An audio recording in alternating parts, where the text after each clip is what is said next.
It started out as an innocent visit. Sophia, my older sister, had invited me to her place for a casual evening. I hadn't seen her in months, and with my husband buried in work as usual, I thought a change of scenery might be good for me. The monotony of our days had started to weigh me down, so when Sophia called, her voice bright and full of warmth, I didn't hesitate. I packed a small bag, kissed him on the cheek as he half listened, and left solo. It felt freeing in a way I wasn't prepared for. I'd made this drive countless times before, down familiar roads framed by trees that were just starting to turn for the fall. There was a crispness in the air that hinted at the coming chill, though the evening sun still clung to the horizon, bathing everything in soft amber light. It was comforting, the kind of picturesque beauty that reminded me why I'd always loved visiting Sophia's place. Her house felt like stepping into an embrace. The same deep, cozy tones in the furniture, the smell of lavender lingering in the air, and the low hum of some old jazz record playing in the background. She greeted me at the door with a hug that was long overdue, the kind that instantly melts the tension from your shoulders. "It's been too long," she said, pulling me into her kitchen where the faint aroma of something baking welcomed me. "Come on, sit down. Tell me everything." Sophia and I had a rhythm to our conversations. We would dive into updates about our lives, share confessions, and slip into laughter over half-remembered stories from our wilder days. It didn't matter how much time had passed. With her, it always felt like coming home. As the evening stretched on, we opened a bottle of wine. It wasn't long before Thomas, her son, appeared. He was polite as ever, his deep voice catching me off guard. I hadn't seen him in over a year, and the transformation was striking. Gone was the lanky teenager I remembered. He carried himself with a quiet confidence, his frame broad and steady, and his dark eyes seemed to linger just a moment too long when we made eye contact. "Good to see you again, Auntie Rosalie," he said with a polite smile, his voice warm and deep, though there was a flicker of something unspoken behind his gaze. "Please call me Rosalie," I said, brushing off the formality. "How's school treating you?" "Not bad," he said, shrugging slightly. "Senior year's busy, but manageable." Sophia chimed in, proud as ever. "He's doing so well." I keep telling him he's pushing too hard, but you know how he is. Always so determined. Thomas gave her a small, embarrassed smile, but there was a maturity in the way he responded that caught me off guard. He wasn't a boy anymore. He joined us for a little while, sipping on sparkling water and laughing softly at our stories. His presence shifted something in the air, not in an intrusive way, but it was impossible to ignore. He carried himself differently now, his movements deliberate and smooth. I found myself noticing things I shouldn't have, like the way his hand brushed his hair back or the depth of his laughter. I caught myself staring once or twice and quickly averted my gaze, focusing back on Sophia, who seemed blissfully unaware of the strange undercurrent. But there was something about Thomas that made me uneasy. Not in a threatening way, but in a way I couldn't quite explain. It was like sensing a storm on the horizon, the tension in the air almost imperceptible but undeniably present. When Thomas excused himself to work on an assignment, Sophia leaned closer, refilling my glass. "He's grown up so much, hasn't he?" she said, her tone proud but casual. "It's strange sometimes, seeing him like this. He's not my little boy anymore." "He's really matured," I replied carefully, feeling the weight of my words. I hoped my face betrayed none of the strange mix of emotions stirring inside me. The evening went on, laughter echoing through the kitchen as we poured another glass and reminisced about old times. But I couldn't shake the lingering awareness of Thomas. It wasn't just his physical presence, though that alone was striking. It was the way he'd looked at me. Not quite a glance, not quite a stare, but something in between. I'd always felt safe and easy at Sophia's, but tonight there was an unfamiliar energy beneath the surface, something that left me both intrigued and unsettled. It wasn't supposed to mean anything, I told myself. He was just a boy. But when I looked in the mirror that night, the reflection that stared back seemed like someone else entirely. The evening flowed on, and after a while, Thomas excused himself. Sophia joked about getting old and called it a night, too. She suggested I sleep on the sofa in the living room, and I agreed, too tipsy to argue. It felt like the perfect conclusion to a comforting evening. Yet as I lay there on the sofa, cocooned in a warm blanket, my thoughts refused to settle. The dim glow of the streetlights filtered through the curtains, painting soft patterns across the walls. I stared at them, willing sleep to come, but my mind was a relentless tide, pulling me back to the earlier hours of the night. Back to Thomas, his easy smile. The way he laughed, low, rich, a sound that lingered long after it faded. And those moments our eyes had met, fleeting yet electric, leaving a warmth that I couldn't ignore. I turned onto my side, the cushions beneath me shifting with my movements. "This is ridiculous," I muttered under my breath. I had a husband, a life I was supposed to be content with. The guilt rose like bile in my throat, sharp and bitter. What was wrong with me? Thomas was young, practically a boy. And yet he wasn't. The way he carried himself, the depth in his gaze, the quiet confidence, it all spoke of a maturity that belied his years. I squeezed my eyes shut, determined to push the thoughts away, but it was no use. Every time I tried to think of something else, my husband, my work, even Sophia, Thomas's face would slip back into my mind. His voice echoed in my memory, the way he'd said my name, soft yet deliberate, as though it held a weight I hadn't noticed before. Minutes turned to hours, or so it felt, and the quiet of the house grew heavier. The faint tick of a clock somewhere in the room marked the passing time, each second a reminder of my restlessness. I sat up, the blanket pulling around my waist. My heart was racing, though I couldn't understand why. I told myself it was the wine, the lateness of the hour, the unfamiliar setting. But deep down, I knew it was more than that. Before I even realized what I was doing, I found myself standing. My bare feet made no sound on the wooden floor as I crossed the living room, my breath shallow and uneven. The house was dark, save for the faint light spilling from the hallway. I told myself I was just getting a glass of water, just stretching my legs, anything to justify the movement.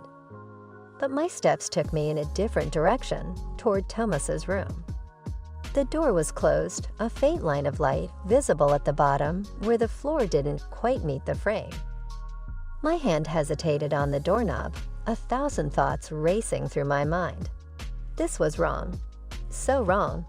And yet, I couldn't stop myself.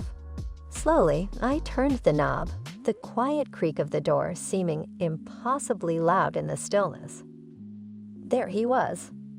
Thomas, lying peacefully under the blanket, his chest rising and falling in a steady rhythm. The sight of him, so serene, so unaware of the turmoil in my heart, made my breath catch. He looked younger in sleep, the sharp angles of his face softened, but it did nothing to diminish the pull I felt toward him. If anything, it only made it stronger. My heart was pounding in my chest, each beat echoing in my ears as I stepped into the room.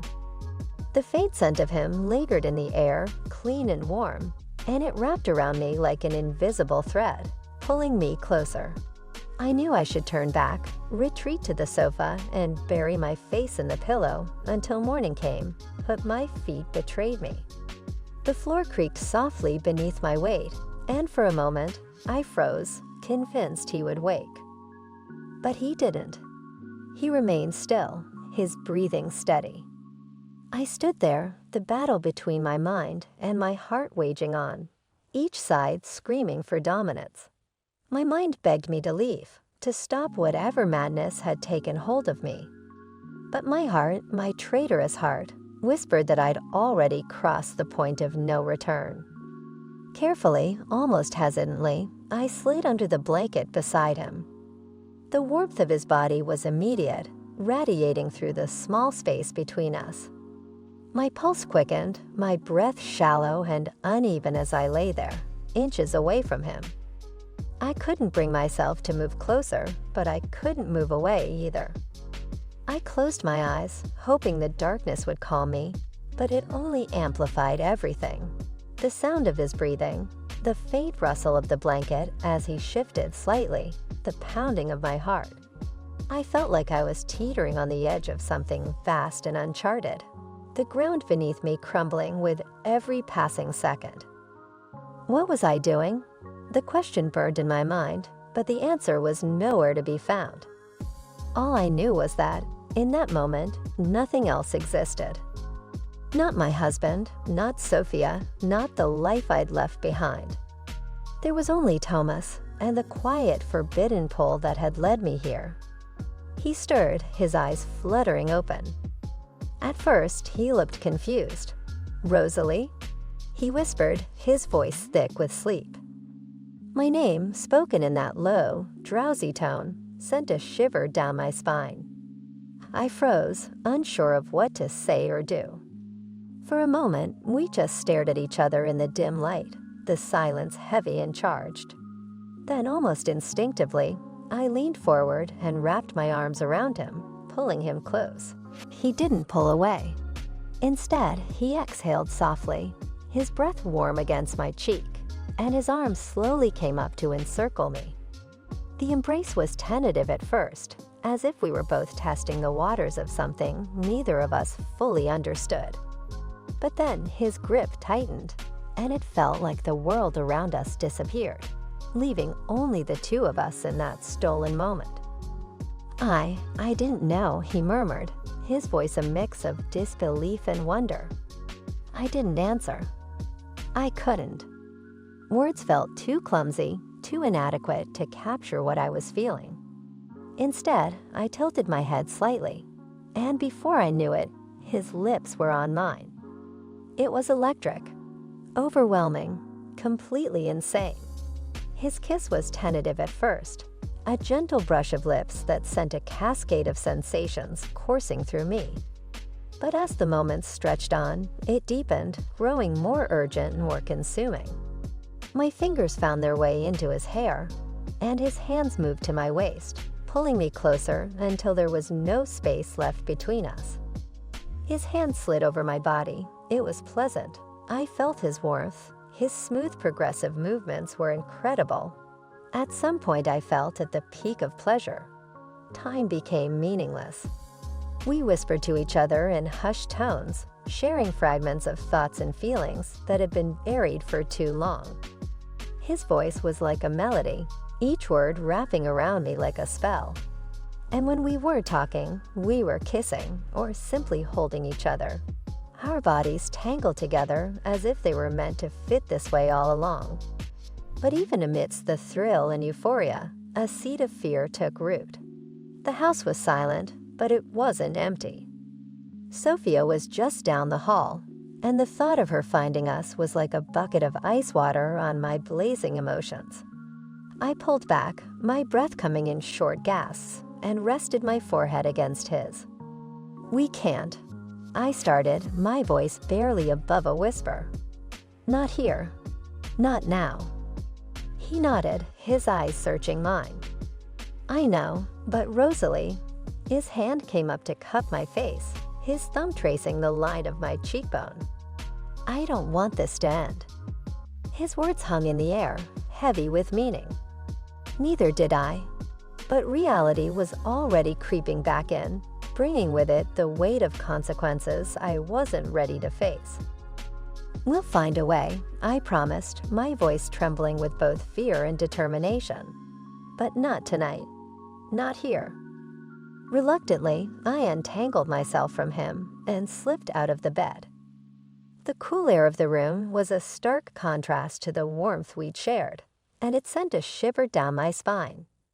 I hesitated at the door, glancing back at him one last time. He was sitting up now, his hair tousled, and his expression a mix of longing and resolve. "Good night, Thomas," I whispered, and then I slipped out, closing the door softly behind me. Back on the sofa, the stillness of the living room felt almost suffocating. My heart was still racing, my lips still tingling from his kisses. I pressed a hand to my chest, as if to steady the storm of emotions swirling within me. It was reckless and dangerous, but it was also thrilling in a way I hadn't felt in years. I couldn't stop smiling. The logical part of my brain screamed at me to think of the consequences, to remember the promises I'd made and the life I'd built. But the other part, the part that had been starved for passion and excitement, refused to let go of the feeling. As I lay there, staring at the ceiling and replaying every moment in my mind, I knew one thing for certain. My world had just changed irrevocably, and there was no turning back. The next morning, over breakfast, I casually mentioned how much I'd enjoyed the evening.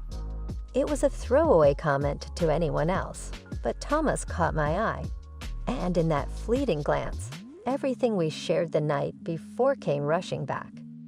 It was a silent connection, electric and unspoken, while Sophia remained blissfully unaware. She chatted about her errands for the day, her voice a comfortable hum in the background. I nodded along, my focus split between her words and the thrum of excitement coursing through me. When I finally left their home, I couldn't shake the feeling of Thomas's gaze following me out the door. It lingered like an imprint on my skin, a reminder of everything that had changed between us. Driving back to my house, my thoughts were a tangled mess. Guilt and exhilaration waged war in my chest, but by the time I pulled into my driveway, the exhilaration had won. My husband was home when I walked in, sitting at the kitchen table with a mug of coffee and his laptop open. He glanced up, his expression warm but distracted. "Hey," he said, closing his laptop. "You're back earlier than I thought." "Yeah," I replied, setting my bag down. Sophia had errands to run, so I figured I'd come home.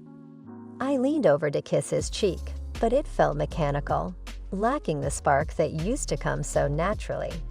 He didn't seem to notice, already returning his attention to his coffee. I spent the rest of the morning trying to distract myself. I cleaned the house, folded laundry, and even attempted to lose myself in a book, but nothing worked. My mind kept drifting back to Thomas, to the way he'd looked at me, the way his touch had set my skin ablaze. It was maddening, this pull he had over me. By midday, I couldn't take it anymore.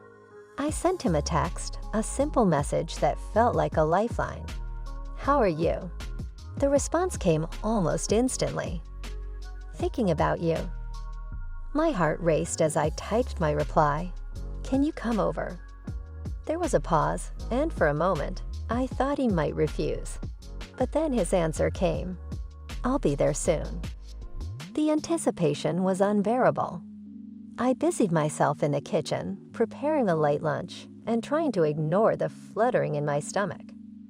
When I heard the knock at the door, I nearly dropped the plate I was holding. I composed myself as best as I could before opening the door. There he stood, wearing a casual shirt and jeans, his hair slightly tousled from the wind. His presence filled the doorway, and I felt the air shift around us. "Hi," I said, my voice softer than I intended. "Hi," he replied, stepping inside. The door clicked shut behind him, and for a moment, we just stood there, staring at each other. The unspoken tension was almost suffocating.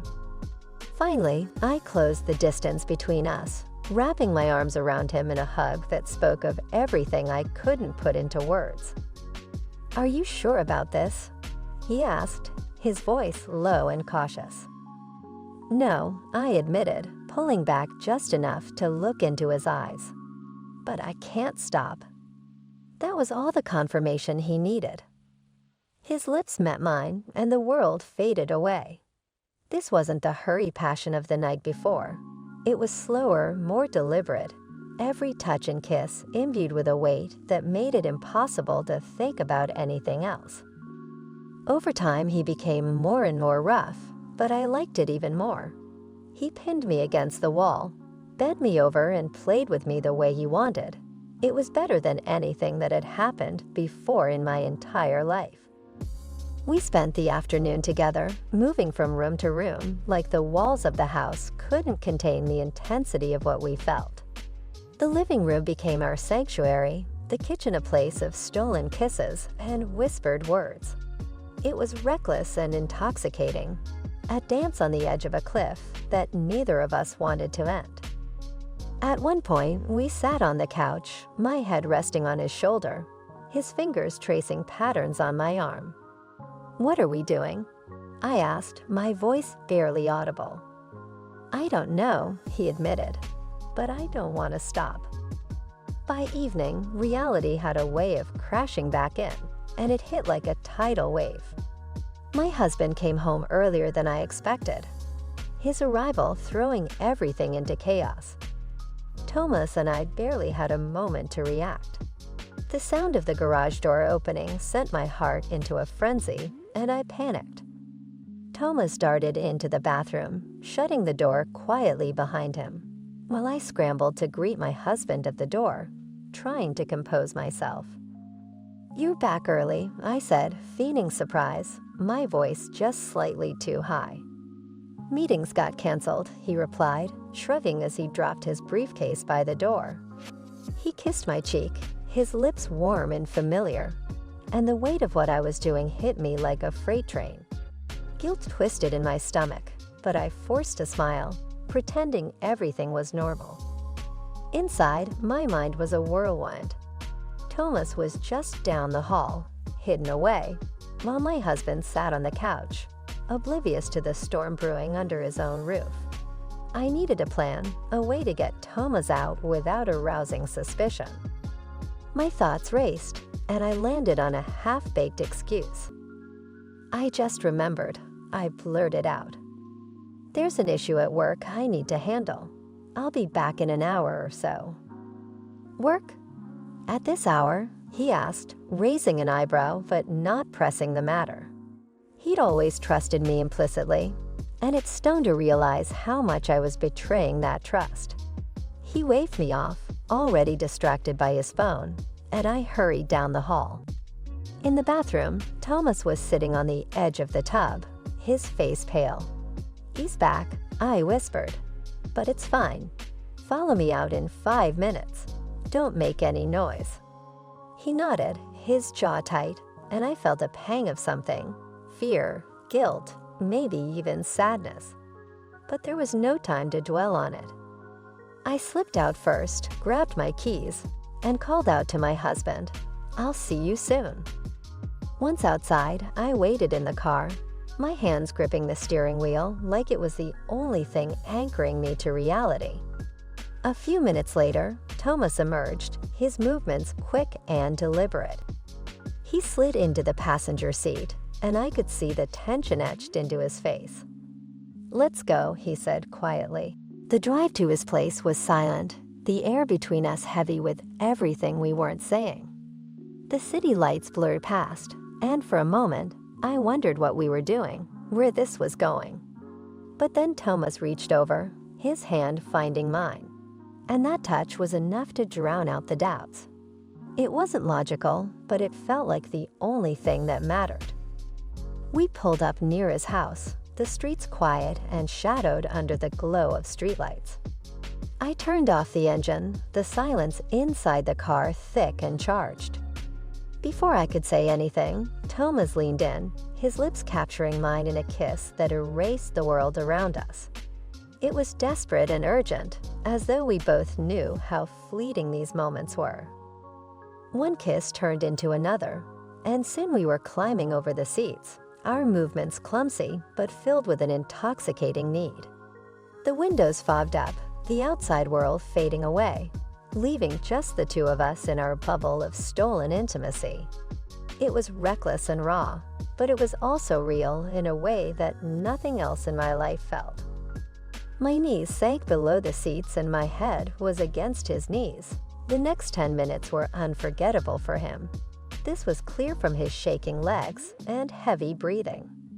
Eventually, we untangled ourselves, our breathing ragged. "You should go," Thomas said softly, his hand brushing a strand of hair from my face. "Before he notices anything." I nodded, the weight of reality pressing down on me again. "I'll call you," I promised, though I wasn't sure what that promise even meant. The drive home was a blur, my thoughts a chaotic mess. The guilt was there, gnawing at the edges of my mind. But so was the thrill, the undeniable pull that Thomas had over me. By the time I pulled into my driveway, I felt like two different people, each warring for control. Inside, my husband was still on the couch, the TV casting flickering shadows across the room. "Everything okay at work?" he asked, glancing up as I walked in. "Yeah," I lied, forcing a smile. "Crisis averted." I kissed his forehead and headed to the bedroom, my heart heavy, but my mind replaying every stolen moment with Thomas. I knew this couldn't last. It was dangerous and unsustainable, a house of cards waiting to collapse. But as I lay in bed that night, staring at the ceiling, I also knew I wasn't ready to let it go. Not yet.